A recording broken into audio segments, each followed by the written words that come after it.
Low pressure area na si 92W, tila pauulanin ng husto ang silangan ng Visayas hanggang Southern Luzon.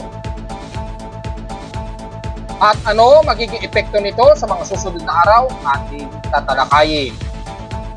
Pero nakakaranas kayo ng matitinding pag-ulan ang halos buong Southern Luzon, Visayas at ilang bahagi sa kanluran at Northern Mindanao.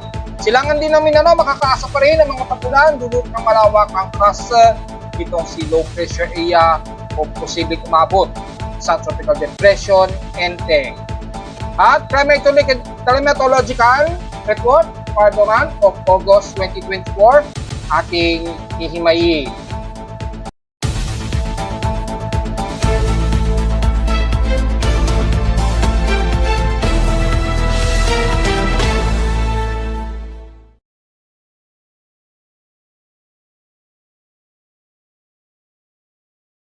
Hello, good morning mga folks. Welcome po muli sa ating daily weather bulletin at analysis para sa unang araw ng September 1, 2024.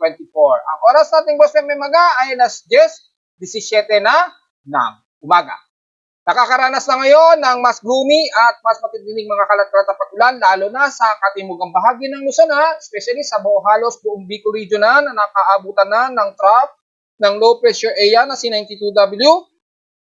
Kaya mag-iingat po, maging sa bahagi nga po ng buong Visayas at halos buong Northern at Western Mindanao. Malawak po masyado yung trough ng dala itong C92W. Kaya kahit low pressure area pa lamang ito sa may bandang silangan ng Visayas area ay nagdudulot po ng matitinding mga pag-ulan. Ingat po sa mga pagbaha, lalo na dyan sa mga taga-Katbalogan dahil since kahapon nakaranas na nga po sila ng grabe at violent rain showers. Makikita natin sa ating lightning detection system at as of 18 a.m. mabot po sa 65 lightning strikes ang naitala nating lightning detection system sa Caloocan, lalo na dyan sa bahagi din ng Southern Luzon, tamay na ilang bahagi ng Quezon Province, Bicol Region at baybayin dito sa may bandang Luzon, ng silangan ng Luzon at Northeastern Luzon. Kita naman sa ating Doppler radar imagery ang malawakan po ang pag-ulan na naranasan ng mga taga-Camarines Sur. So halos buong Bicol region na nakakaranas ng malawakan ngayon na pag-ulan. Well, depende sa LGU kung magsususpend sila ng klase. Just in case, lalo na sa Lunes. Pero dahil linggo pa naman ngayong araw pa naman ng linggo, so wala naman pasok, so walang magiging problema. Depende na naman bukas kung ang inyong mga local government units ay mag-declare ng walang pasok. Well, masama naman din ang panahon, so inaasahan din natin yan na magde-declare sila ng walang pasok o matitindi pa rin talaga ang dala ng mga pag-ulan, lalo na sa silangang bahagi ng bansa na mas makakaranas ito. Meron din tayong current conditions na magnitude 5 earthquake, so silipin natin kung ano yon. May-post ko na rin yan sa Facebook page. At mula sa data feed ni PBox ay kanina ay nasa magnitude 5 ito, pero mukhang dinigrade nila yung isang malakas na paglindol kaninang umaga. So nawala na yung magnitude 5. So dinigrade nila sa magnitude 4.3 mula sa magnitude 5 yung lindol dyan sa may bandang southwest ng Sarangani Island sa Davao Occidental. So mukhang malayo-layo man ito sa kalupaan ng Sarangani. Halos pagitan nito ng bandang Indonesian Peninsula. However, ay dinigrade na rin ito ni PBox. Pero kanina kasi, nasa magnitude 5 plus po yan kanina. Kaya nasabi natin unang magnitude 5 kanina. Pero dahil dinigrade ni PBox, ay babalik tayo sa mayroon tayong unang magnitude 4 plus ngayong unang araw ng Setyembre. At dinigrade nila ito sa magnitude 4.3, may lalim na 11 km. Oras nito kaninang 8:49 a.m. Kaninang konti lamang. Pero sa World Seismic monitoring natin ay mataas po at hindi naman nanatiling nasa magnitude 5 ang pagdinig na naitala natin dito sa Pilipinas. Mukhang dinigrade din nila. Nasa magnitude 5 plus din ang declaration nila rito. Yan. So, kung titingnan natin dito, ayan, banggit nila dito is Kepalauan, Senghe, Indonesia. Pero sa atin sa Pilipinas, sakop pa rin daw yan ng Sarangani. Well, kung titingnan natin, pasok yan sa may bandang southwest ng Sarangani area. So dito sa World Seismic, Indonesia na siya na binabanggit. Pero dito ay tinawag itong southwest ng Sarangani. So magkalayo sila ng declaration. Well, pasok pa rin yan sa ating pinaka-territorial range ng ating bansa. Kaya nag-indicate siya sa aking PIMO weather monitoring system na nasa loob ng ating teritoryo. So well, ano man ang analysis nila at pagkaiba man sila ay wala namang masyadong significant na may kaibahan. Bagamat ni-recalculate nga ito ni PBOX, kanina magnitude 5 lang din sila. Binaba nila ito sa magnitude 4.3. So bukod dyan ay current conditions na natin, overcast, gloomy, haze, at partly cloudy. So asahan unti-unti na magiging most of gloomy tayo dahil kumakapal po ang kaulapan sa katimugang bahagi ng Metro Manila. Typically dyan sa may bandang South Luzon area. So anytime po ay asahan din po ang mga kalat-kalat na pag-ulan dito sa Metro Manila anytime nitong maghapon. Dahil very gloomy tayo. Samantala sa ating lowest temperature na natala na aking weather station, kaninang 3:49 AM, nakapagtala kami ng lowest of 27.6 degrees Celsius. Kahapon, medyo mataas ang aming air temperature na nasa 35.2 degrees Celsius kahapon ito ng hapon at 1:53 PM. Kaya napakataas ng humid na naramdaman namin kahapon. So ngayon, medyo katamtaman, nasa 31 degrees Celsius halos o 30.5 degrees Celsius, medyo hindi pa tayo haze yan. Humid, rather. So, hindi pa masyado humid. Huwag namang sumipa yan sa 33 degrees Celsius. Tapos mataas ang ating humidity. Doon, medyo hindi maganda sa pakiramdam natin. Ibig sabihin, mataas din ang ating heat index. Umabot ng 49.6 degrees Celsius ang aming init pandama sa Caloocan kahapon. So, nakaranas na matinding humid at alinsangan ang halos buong Metro Manila. Pero kung titingnan natin sa PX streams in past 24 hours, nangunguna malin ang napakainit na naitala sa Tugigaraw na umabot ng 37 degrees Celsius ang grabing init sa kanila. So nabanggit natin kahapon, asahan, mas mainit talaga dyan sa bahagi nga po ng extreme Northern Luzon. Sa Baguio City, nanatiling stationary at 18.8 degrees Celsius ang pinakamababang temperatura sa kanila at pagdating naman sa ulan, grabe ang naitala sa Catbalogan. Dyan sa may bandang Eastern Visayas, nakapagtala sila ng 235 mm na total rainfall. So mukhang pinakamataas na ito sa huling araw ng Agosto. At inaasang tuloy-tuloy yan ngayong araw ang matinding mga pag-ulan dyan dahil nga po yung pinakasentro ng low pressure area na si 92W halos malapit na at nasa baybayin na nga po ng Eastern Samar. So hindi natin in-expect na mas lalapit pa ito ng konti. Pero sa ngayon, nanatiling walang landfall scenario at since nanatiling low pressure area pa lamang ito. Pero inunod ko, gaya na ating laging sinasabi, pinangunuhan niya ni Japan Meteorological Agency na itinaas bilang tropical depression. So expected po natin yan mga folks ha. And so far, meron tayong unsettled geomagnetic field. Well, na-report na nga po natin, anasahan natin, maglalaro sa unsettled at hanggang active ang geomagnetic field. Pero manatiling minor naman yan. So, mga minor lamang din ng mga possible fluctuations at poleward ng 65 o 55 degree low altitude. Yung poleward yan ng mga satellites. So mga minor lamang. So halos hopefully hindi masyado mararamdaman yan sa outer space. Pero dito sa Earth, mga minor lamang ang mararamdaman. And so far sa ating outside humidity, 81% po, napaka-highly concentrated ng ating outside humidity at nasa 1,006 hectopascals ang ating barometric pressure, meaning halos low pressure area na po ang malapit na nadedetect sa aking aparato dito sa Caloocan, meaning may malapit na low pressure area, halos invest.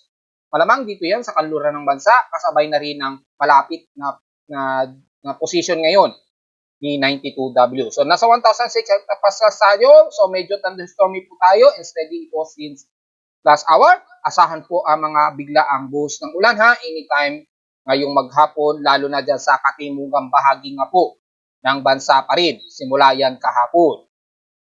Sa high tide and low tide status, so far, nasa high tide status po tayo. So malamang, mahigit na naman sa 1 meter ang lalim. Diyan naman sa may silangan ng bansa, asahan natin mataas ang gale warning ngayon dyan. At kung titingnan natin yung status ay nasa 1.3 meters po ito, kaninang 8:26 AM. Kung titingnan naman natin yung alon, mula sa section ng global assessment monitoring natin, which is nakikita natin yung significant wave height. So expected din natin kasama ang gale warning at kung titingnan natin, mataas na po ang pag-alon dito sa silangang bahagi ng Visayas hanggang dyan sa extension ng Bicol region at silangan ng Mindanao. Naglalaro sa 1.25 meters at asahan na rin mataas ang gale warning. Ingat po at kung maaari sa mga maliliit na bangkero, medyo restrain muna po tayo pumalaot dahil medyo maalon po dyan at napakatindi ang mga pag-ulan at may kasamang mga localized thunderstorm. So kung maaari, restrain po muna tayo sa pagpapalaot dahil medyo delikado po mga folks habang lumalakas pa itong C92W at may chance pa nga na ito'y aabot sa tropical depression o anytime itataas siya ni pag-asa as tropical depression bilang tatawagin sa local name na Enteng. So inaantay na lamang natin at pinangunahan na nga ito ni GMA na itinaas as tropical depression o mahinang bagyo pa kasi ito na may tuturing sa Pilipinas. Yung ating air quality kanina kung napansin nyo kanina, nasa unhealthy po ito, yung sensitive groups niya. Ngayon, nasa moderate, halos unhealthy siya, nasa 99 ang kanyang index at mataas sa moderate na 34.80 micrograms per cubic meter po ang kanyang particulate matter 25. So meaning, medyo mataas ang ating air pollution, magmas po tayo para sa mga sensitibong mga baga. Sa almanak, sumikat ng haring araw kaninang 5:44 AM at inasang lulubog ito mamayang 6:07 PM. Ang ating waning crescent, 4% illuminated na lamang. So, huling araw na muna na may re-report natin yung moonrise and moonset. Mag-moonrise pa ito. Halos sa kaninang 4:55 AM pa lamang ito nag-moonrise. So, meaning ay nasa mag-moonrise pa lamang ito mga bukas pa ng 4:55 AM at inasa kinabukasan na ng hapon ito ng 5:10 PM lulubog. So napakaalanganin na. So wala pa. Napakataas pa ng below moon elevation niya. Mga bandang hapon pa po ito, bukas pa ng madaling araw rather mag-moonrise. So hindi natin masyado nakita 'yan. So ito na po yung huling monitoring muna natin sa moonrise and moonset mga folks ha. At sa ating local weather outlook para ngayong linggo hanggang bukas, unang Lunes ng September, nasa nating particular ding maghapon at mga matitinding pag-ulan, lalo na nga po sa katimugan ng bansa. So automatic na yan ha, understood na yan mga folks. At bukas, ganun din ang ating asahan bukas. Pare-parehong tigo 100% chance. Well, hindi na obvious yan mga folks. Kaya wala na tayong magiging komento dahil alam na ng mga kababayan natin na nararanasan nila since kahapon pa yung epekto nitong Sipre Enteng kung sakaling maging tropical depression. Base naman sa local weather advisory mula naman sa data feed ni Pag-asa sa aking page. Pero late na ito, hindi na to significant latest dahil 3 AM pa lamang ito na obserbahan itong low pressure area, C92W, na mataan sa layong 175 km na lamang, east-northeast ng Gian Eastern Samar or 205 km east ng Borongan City, Eastern Samar. So pagitan nga po ito ng mandang Bicol region na at Eastern Samar region. So pagitan siya. At kumikilos pa rin to pa northwestward na. Medyo pa northwestward pa rin ang kilos niya at hindi pa naman ito pinakitaan na magtatabers sa kalupaan ng bansa. Kaya lang, delikado na ang dala nitong outer rain band na napakalawak na nagpapaulan ngayon sa halos buong Southern Luzon at Visayas area. Highest and lowest temperature expected, 27 to 32 degrees Celsius and lowest temperature expected ay 25 to 27 degrees Celsius. So, diretso agad tayo sa ginagamit na satellite medyo makita po sa infrared rainbow ay ang lawak. Nandito na ngayon yung pinakasentro. Itong si 92W halos nandyan na. Pagitan na siya ng bandang Catanduanes. Pero dahil nasa baybay nito, asahan po ang dala nitong mga pag-ulan sa buong Southern Luzon, hindi lang sa buong Visayas region. Magpapang-abot yan hanggang bahagi na ng Palawan o buong Mimaropa area, buong Visayas at Mindanao area. So halos hindi na natin masyado isa-isihin yan dahil halos buong Southern Luzon na nga po eh. Kasama na ang buong Bicol region, buong Visayas region at Northern Mindanao at ilang bahagi ng Eastern Mindanao, makakaranas po tayo ng mga kalat-kalat. Moderate and heavy rain showers dahil kung magbalansin natin ang heavy rain, infrared potential, buong Southern Luzon na nga po. Tamay na ang Calabarzon area, Mimaropa, Bicol region, lalo na dyan sa silangang bahagi ng Bicol region pababa na ng Eastern Visayas. Asahan po na heavy rain ang mararanasan ninyo dyan. So expected above 100 mm po ang magiging dala ng pag-ulan. Kung sisilipin naman natin ang NOAA satellite imagery, courtesy of NOAA, para makikita natin yung daylight ng kaulapan, kitang-kita po ang buong Southern Luzon na po, Visayas at bahagi ng Northern Mindanao, Western Mindanao at Eastern. Nakakaranas sila ng grabing sungit ng buhos ng ulan dyan. Ingat po sa mga pagbaha, kung maaari mag-evacuate, kailangan mag-evacuate na lamang po mga folks. Again, sa nagtatanong kung wala bang pasok bukas, magde-declare po ang inyong local government units kung magde-declare sila ng suspension ng klase para bukas po yan. Dahil alam naman natin, napakasungit at tindi ng buhos ng ulan. Asahan po yan mga folks. At kung titingnan natin sa contour rainfall, grabe po ang heavy rain dito sa bahagi ng Northern Samar. Above 15 mm na po ang rain velocity nararamdaman ng buong Katarman, Allen, Palapag, Gamay, Oras, Dolores, Paranas hanggang sa buong Catbalogan City, Eastern Samar. At heavy rain showers naman ang buong Borongan, base hanggang Giyan, Tacloban, Biliran Island, Ormoc, yan, hanggang Palo, yan sa parte ng Leyte, at dito naman sa may Masbate, sa kaduluduluhan nito ng Esperanza na nakakaranas ng heavy rain showers po. At the rest ay moderate rainfall ang pinapakita daw sa katimugang bahagi ng Southern Leyte, Cebu, Bacolod, hanggang dito na sa may bandang Iloilo, Guimaras, Rojas, kasama na ang Magaw at Joaquin, at sa Masbate Island naman ang buong Mobo, Uson, Kawayan, hanggang Balod. Ingat po sa mga kababayan natin sa area na yan dahil nakakaranas sila ng grabing pag-ulan. Ingat po sa mga posibleng pagguho ng lupa. Kung magkaroon na at mataas na ang baha sa inyo, ay kung maaari ay mag-evacuate na po muna. Dahil halos buong Central Visayas ay nakakaranas ng mga matitinding pag-ulan. Kitang-kita naman sa contours map ng pag-ulan. Courtesy yan kay Pag-asa. Kitang-kita po, lalo na dito sa bahagi nga po ng North at Eastern Samar region, grabe, above 15 mm na po ang kanilang pag-ulan o to above 30 mm ang tinding grabe ng ulan sa kanila. So inaasahan na natin ang matitinding pagbaha dyan at moderate na rin nararanasan ng mga taga-Catanduanes. Asahan na rin natin ang mga kalat-kalat na pag-ulan na mararanasan po dyan. Hindi na natin isa-isihin yan hanggang Southern Luzon nga po at Calabarzon. Asahan din ang mga pagbuhos ng ulan dyan mula sa buong Quezon province na yan hanggang dyan sa may bandang Laguna at pataas na. Well, hindi pa masyado ramdam dito sa bahagi ng Bacoor, pataas ng buong Metro Manila, pero anytime mararamdaman natin yan. Dahil napakataas na po yung ating humidity, expected niya na bubuhos ang ulan. Medyo manipis pa ang portion dito sa bahagi ng Metro Manila. So, anytime probably mga bandang hapon po, habang umaangat itong C92W ay unti-unti na rin mararamdaman sa Metro Manila ang matitinding pag-ulan.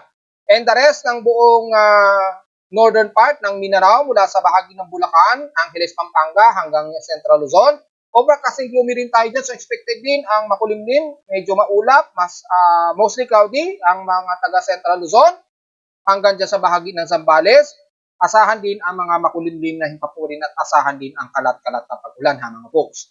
Overcast and gloomy rin sa buong bahagi ng Northern Luzon mula dyan sa Bibandang Kasiburan, Aurora sa Silangan hanggang Isabela dyan sa Palanan at dyan sa bahagi nga po ng bandang Santiago. Pero the rest ng extreme Northern Luzon, pagkamat medyo katamtaman ang inyong panahon dyan, pero mga party cloudy to mostly cloudy rin ang iiral lalo na sa Silangan ng extreme Northern Luzon. So medyo mababawasan ng bahagya ang temperatura ng mga taga-Tugigaraw kung titingnan natin, ang pinakamataas pa lamang sa may bandang Pagudpud, Claveria, hanggang dyan sa bandang Adams, sa dulo ng Ilocos Norte. Ang may pinakamataas pa na above 34 degrees Celsius ang temperatura. So medyo mataas pa ang temperatura sa extreme Northern Luzon dahil hindi pa masyado nag-accumulate yan yung water vapor. Pero sa may silangang baybay ng Cagayan Valley, medyo nag-accumulate at mas maulap po ang hipapawid ninyo dyan. So, asahan po na mostly cloudy po ang medyo umiiral dito sa bahagi ng Benguet hanggang dyan sa may bandang San Fernando, La Union, kasama na ang buong Pangasinan area. Anytime na lang bubuo sa mga partly cloudy to mostly cloudy at mga kalat-kalat na pakulan na may pagkilat at pagkulog, lalo na sa hapon ha, dahil sa malawakan ito na accumulated dala ni 92W. So, hindi na natin bamanggitin ang Mimaropa dahil buong Mimaropa nakakaranas ngayon ng sama ng kaulapan at pag-ulan. Sa huli, ang bahagi ng Mindanao, buong kanluran ng Mindanao, mula sa Zamboanga Peninsula, masungit at masama din ang inyong panahon dyan. So nakakaranas kayo ngayon dyan ng matitinding mga pag-ulan.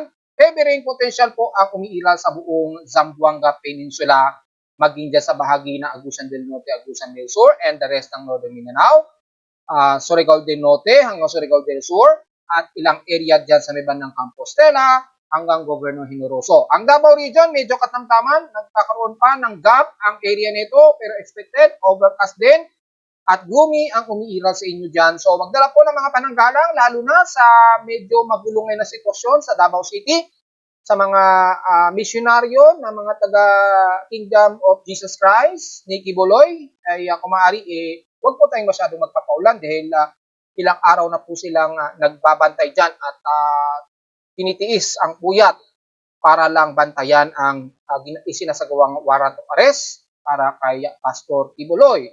At dahil dyan ay makakaranas kayo ng mas maulap na hipapuwirin din at expected ang biglaang buhos ng ulan. So be ready at magdala po kayo ng mga pananggalang anytime dahil yung accumulated ng trough o outer trough ni 92W medyo nagpapang-abot pa rin dyan sa buong Davao City. And the rest ng South Southern area, katamtaman, overcast kasi gloomy rin tayo dyan. Expected din ng mga kalat-kalat, isolated rain showers na may localized thunderstorm. So almost bahagi ng buong bansa o 90% ng buong bansa natin makakaranas ng most of gloomy and overcast at mga matitinding pag-ulan lalo na sa bahagi nga po ng Bicol Region o Southern Luzon at Visayas area. At mas nasa mataas ang concentration dito sa Mimandang Eastern Samar Region na nakakaranas ngayon ng violent rain showers mula sa heavy rain showers. Ingat po sa mga kababayan natin na mga nabanggit natin sa Samar Region at Bicol Region.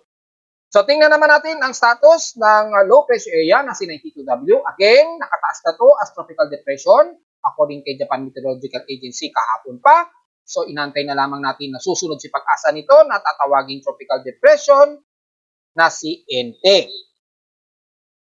So kung sakali, si Enteng ay magiging ikalimang bagyo na po na pumasok sa ating bansa ngayong taon. Just in case, itaas yan ni Pag-asa ha. Sa ngayon ay nanatiling low pressure area pa rin kay Pag-asa ito, pero anytime within 24 o 48-hour period, susundin na rin niya si Japan Meteorological Agency. Dahil as of 10:15 AM, ang sentro, itong si 92W nga, ay ang kanyang central air pressure, 1,001.22 hectopascals na po.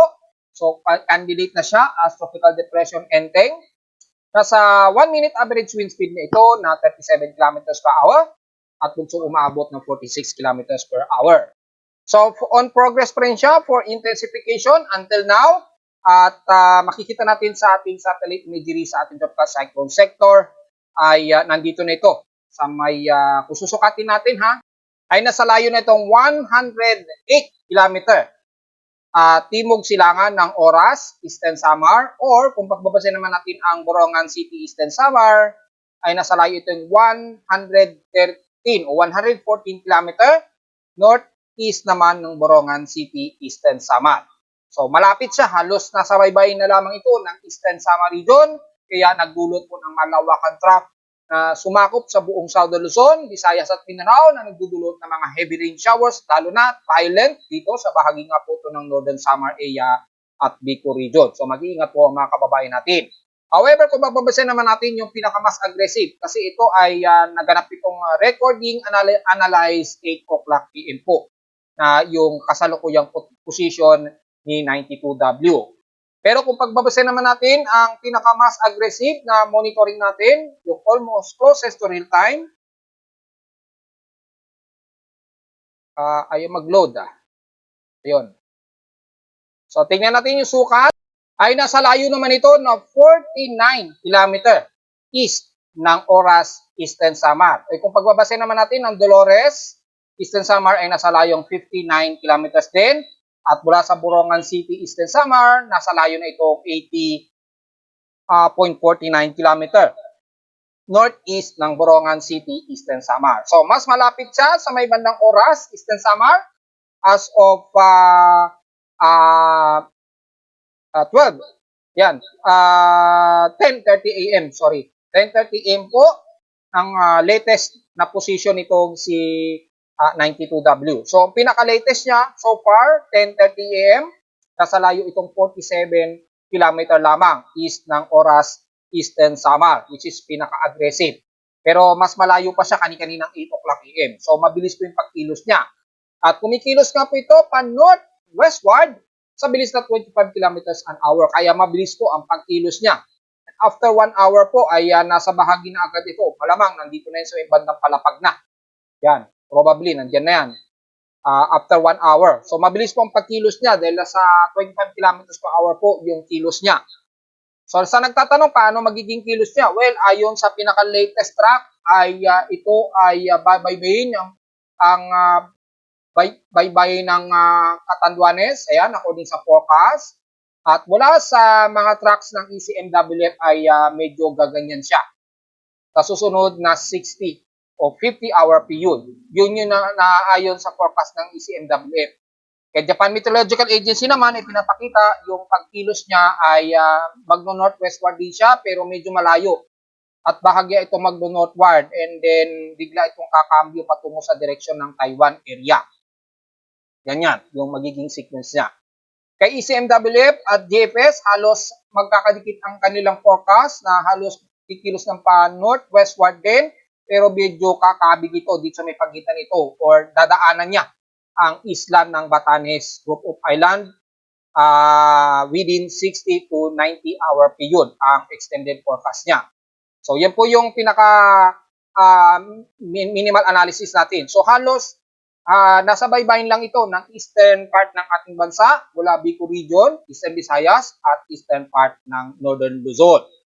Sa ngayon, walang pinapakita na magiging significant na ito ay maglalandfall o magtatabas man lang sa kalupaan ng Southern Luzon. Sa ngayon ay wala pa pong ipinapakita. So, babasin naman natin yung floating satellite imagery, makita po ang grabing malawak na kaulapan na ito na nagdadala ng malawakang pag-ulan sa buong Southern Luzon at Visayas area. At inaasahan natin magtutuloy-tuloy yan habang nag-accumulate pa rin ang paglakas nitong C92W. So, aasahan talaga natin na tatawagin yan sa bagyong Enteng. Decision na lamang yan ni Pag-asa. At sa ngayon, consider na ito as tropical depression dahil nakataas na nga po yung initial 1-minute average wind speed. At pinangunahan na rin Japan Meteorological Agency na ito ay tumaas bilang tropical depression. Magbabase naman natin ang tropical cyclone assessment monitoring natin. Pakikita natin mula sa mga computer models ay yung scenario niya ay kikilos ito pa northwestward o north-northwestward itong C92W at halos didikit ito sa may bandang baybayin ng extreme northeastern Luzon tapos tatawirin niya ang bahagi ng Batanes Group of Islands. Ayun, no? So, kitang-kita. Kung pagbawasan naman natin kay Japan Meteorological Agency, gamit ang ating global spectral model, halos ganun din pero medyo mas malayo ito ng bahagya.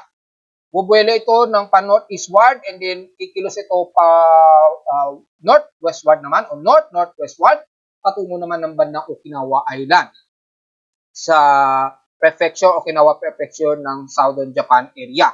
So, malayo yung forecast track ni JMA kumpara sa mga computer models dito sa itaas. Dahil kung pagbabasan natin dito sa itaas sa ating multi-agency na mga computer models, mula kay GFS, makikita po halos dikit sila dito sa baybayin ng Eastern Visayas hanggang East-Northeastern Luzon, yung galaw nitong C92W o pre-Enteng just in case. At bigla itong kakabig pa west-northwestward tatawirin nito ang isla ng Batanes Group of Islands. Ganon din na pinapakita ni ECMWF, which is most of ginagamit ng mga meteorologists. At makikita po na halos nasa baybayin dikit din ito ng Bicol Region at habang tumatabi dito by September 2. So inasahan natin by ngayong araw, tatawarin nito ang buong eastern seaboards o eastern of course ng Bicol Region, and then pagdating ng September 2, inasahan na natin sana may nasa baybayin nito ng northeastern Luzon. And then magtatabas ito, bigla itong kakabig pa west-northwestward o westward sa may isla ng mga Batanes Group of Islands. Ayan, no? Kitang-kita po. Ito ay September 2, September 3 na po. Ang inaasahan na nitong tatawirin ang Batanes Group of Islands. So, between September 2 and September 3. So, mabilis kasi ang pagkilos niya, nasa around 25 kilometers per hour, kaya mabilis din ang nagiging galaw nito sa loob lamang ng 3 araw. Inaasahang nasa may bandang Batanes Group of Islands na to. Kung hindi magbabago, since magkatugma sila ni GFS at ECMWF, ay asahan natin na ganun din ang magiging forecast. At kung pagbabasin naman natin kay NABGEM, yung latest output ni NABGEM, wala po tayong latest, pero pagbabasin natin kay ECMWF, malinaw na halos nasa baybayin lamang ito ng silangan ng ating bansa sa Southern Luzon hanggang Northeastern Luzon. So medyo maganda po lahat dahil matitinding ulan naman ang dala nito na magbubunsod ng matitinding pagbaha sa mga dadaanan nito mula Kanluran hanggang silangan ng Southern Luzon and Northern Luzon. So expected, damay na naman ang Metro Manila sa loob ng 3 araw. So mula ngayong araw ito hanggang September 3, 2024, inaasahang mararamdaman natin yan mga folks dito sa bahagi nga po ng Southern Luzon hanggang Northern Luzon na po yan mga folks. Samantala, yung isang mataas na current anomaly dito sa may bandang Vietnam ay nanatiling insignificant na nasa around 50% yung kanyang anomaly. So, in-expected natin na itaas na yan as 90 kW. Pero so far, malayo pa naman din ito sa ating Philippine Area of Responsibility. At base dito, kikilos daw yung initial track nito bandang north eastward. So medyo lalapit daw ito sa may bandang Luzon, sa may northwestern Luzon, bandang Ilocos Norte. Yun na pa lamang ang initial forecast track niya. Dahil kung pagpapasinin natin dito sa may global spectral model, makikita natin medyo lalapit ito dahil medyo mahahatak ito ni 92W.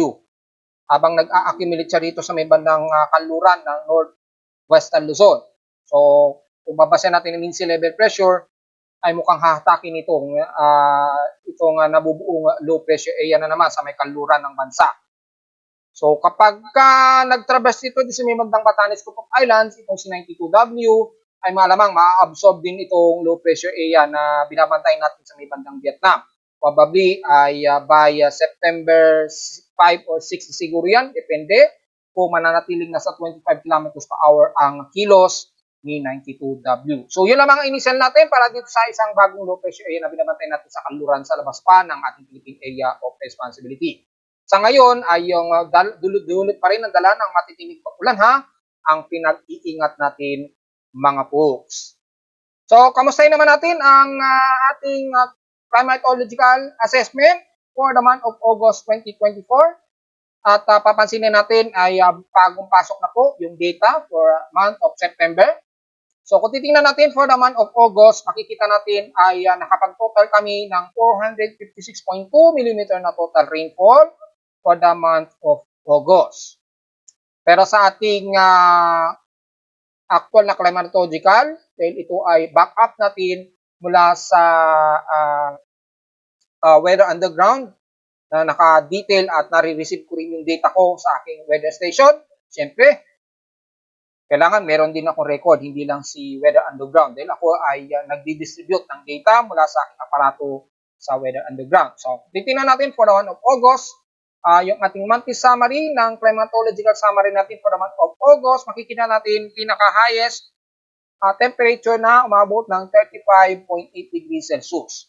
So, mas mababa na to compared nung July. At makikita natin hindi pa rin niya natalo yung pinakamataas na temperatura na itala for the month of August last 2022 na umabot ng 36 degrees Celsius. Pero almost near average siya ng 36 degrees Celsius dahil pinakamataas ang 35.8 degrees Celsius. So halos hindi nalalayo sa year 2023. Pero probably dapat mapababa na yan eh. Pero dahil nga po nagbabago ang ating klima, ay pati yung Agosto ay umaabot na rin sa 36 degrees Celsius ang nagiging maximum temperature.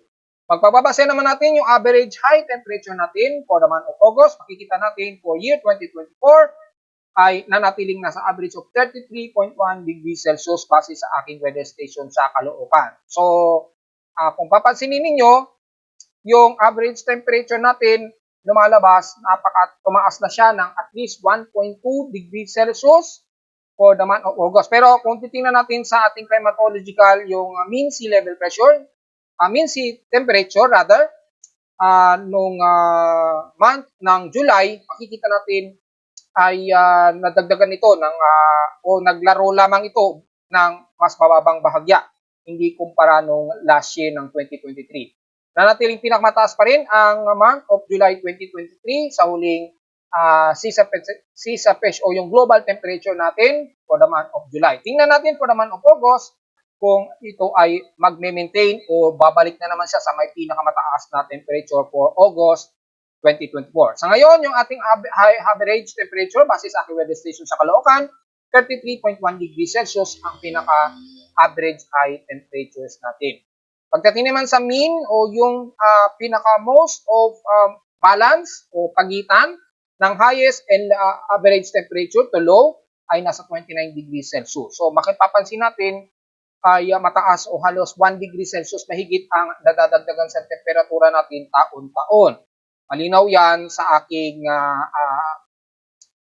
climatological summary for the month of August. Kung seasonal naman, pagpapansinin natin, during habagat season, ay umaabot pa rin between year 2023 to 2024, yung ating highest average temperature nasa 36.5 degrees Celsius.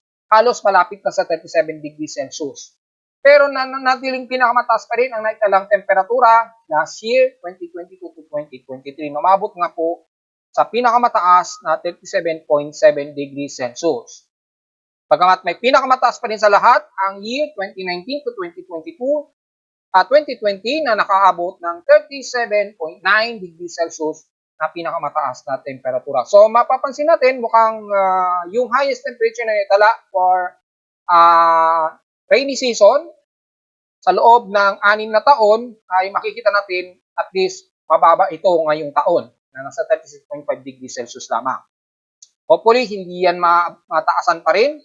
Pero nalagpasan na natin yung dry season. So, pinakamataas na sa amin sa Caloocan, 36.5 degrees Celsius. Sa average naman, high is 33.3 degrees Celsius pa rin. So, halos pasok pa rin sa average ng ating national average high temperatures natin.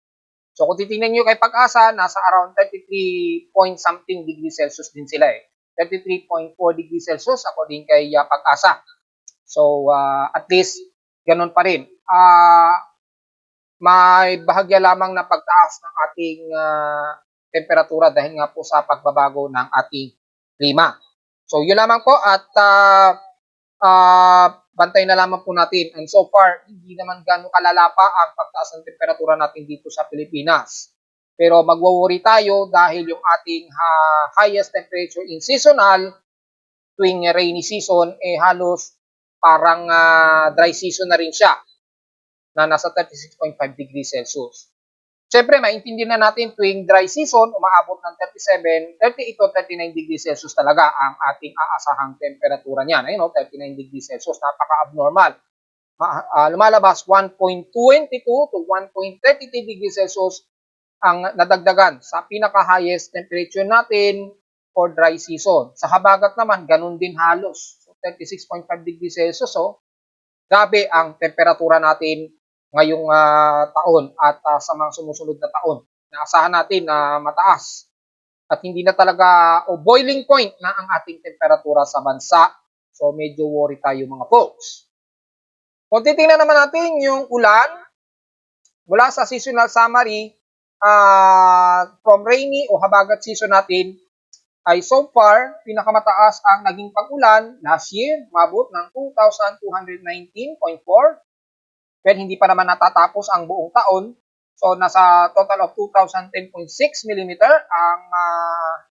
ang pinaka-yearly natin na summary. So, pwede pa madagdagan yan. Mababa pa siya kumpara last year.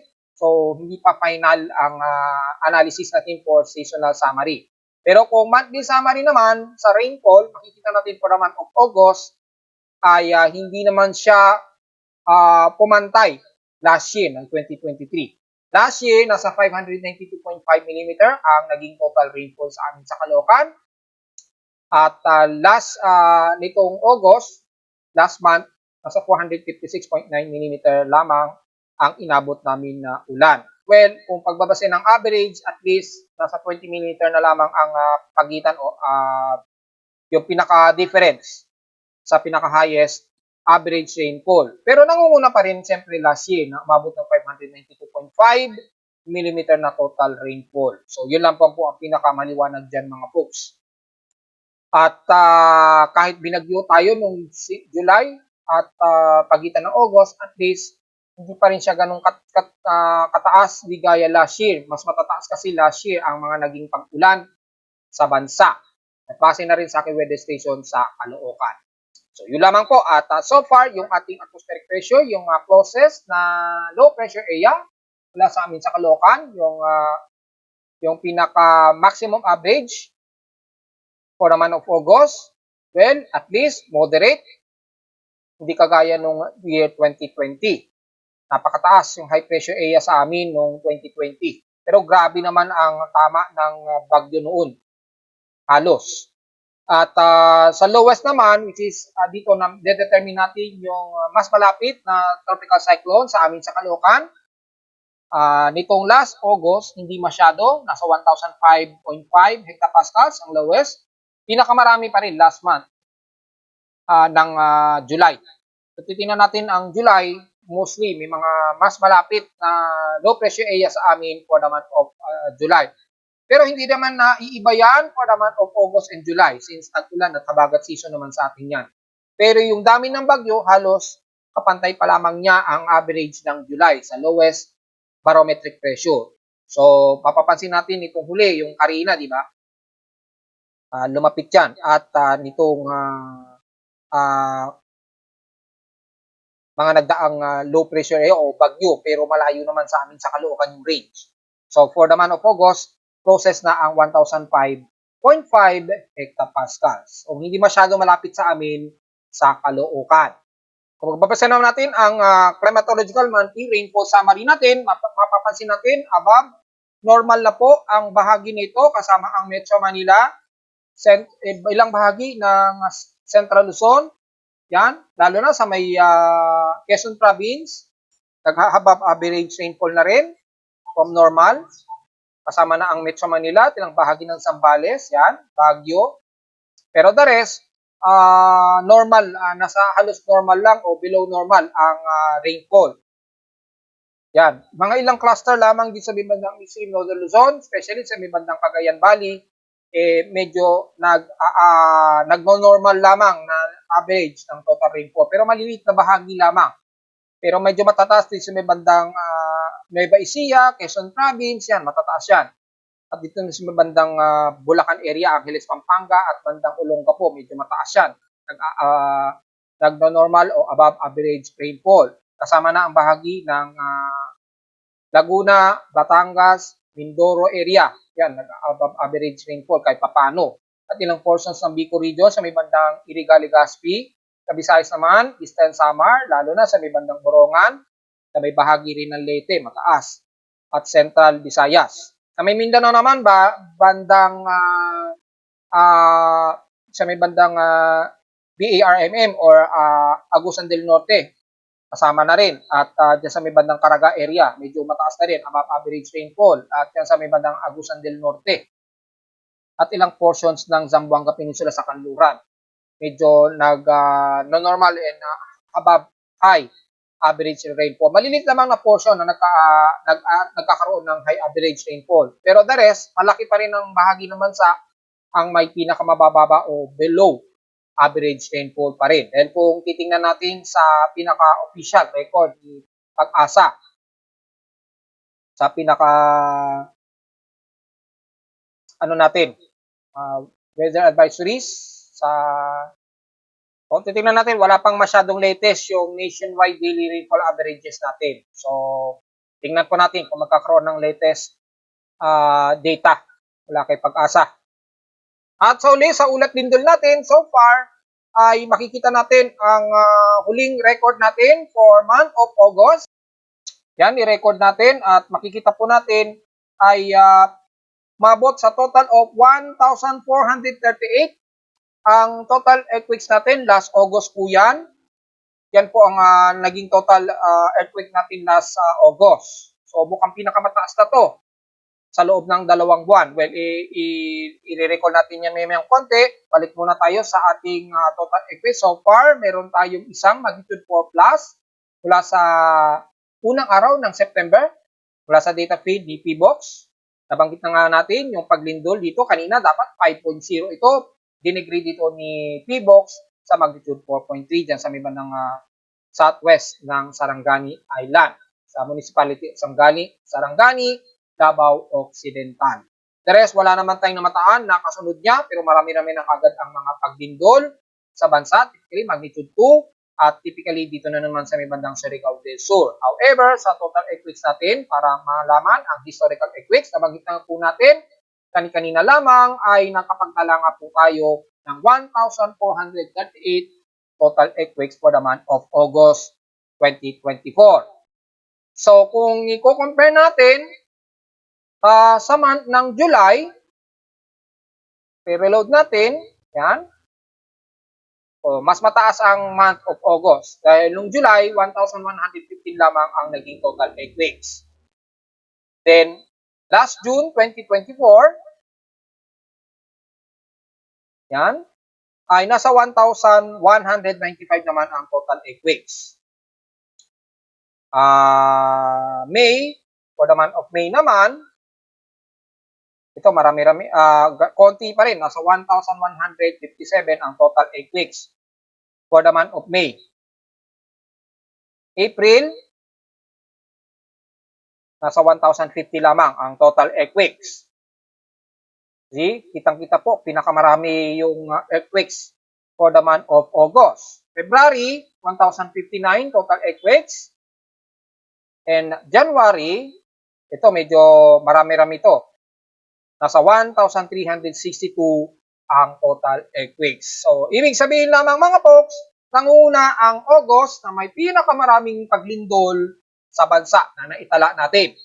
At 1,357 dito is magnitude 2.0 pataas, 74 sa magnitude 4.0 pataas, 5 sa magnitude 5 at 2 sa magnitude 6. Pero wala tayong naitalang magnitude 7 na pagyanig ngayong August. Hindi kagaya last month ng July, nung nakaraang July, meron tayong isa na magnitude 7.0 na i-record dyan sa bandang Sultan Kudarat po. Yan. So, nagkaroon ng isang magnitude 7. Pero at least, ang month of August, so far, wala namang naitala na total earthquakes. Ayan, 1,438. So, mukhang tama naman. Double check natin. So, 1,438. So, yun yung month of August. Makikita natin ay hindi naman tayo nagkaroon ng magnitude 7.0 pataas na pagyanig. Pero marami-rami tayong naging magnitude 5.0 na nagkaroon tayo ng 5 magnitude 5. Kalimitan dito sa bahagi ng Surigao del Sur and then dalawang magnitude 6 sa bandang Surigao del Sur at yung mga magnitude 5 typically sa may bandang Bicol Region, Eastern Visayas. Yan, pagitan ng Bicol Region at Northern Visayas. At ito naman sa may bahagi naman Surigao del Sur pa rin. So, pinakamarami sa bahagi ng Surigao del Sur ang mga naitalang pagyanig, lalo na sa magnitude 5 at magnitude 6 na mga paglindol sa Surigao del Sur. So yun naman ang pinaka latest assessment natin for the month of August 2024 na pinakamaraming na italang paglindol nitong August 2024. So tingnan natin for the month of September kung mahihigitan nito ang total earthquakes ng month of August. So yun naman ang pinaka-analysis natin dito. At narito naman ating 3-day 20 weather forecast para sa unang araw ng September 2024.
At hanggang dito na lang po ating daily weather bulletin at analysis para sa unang araw ng September 2024.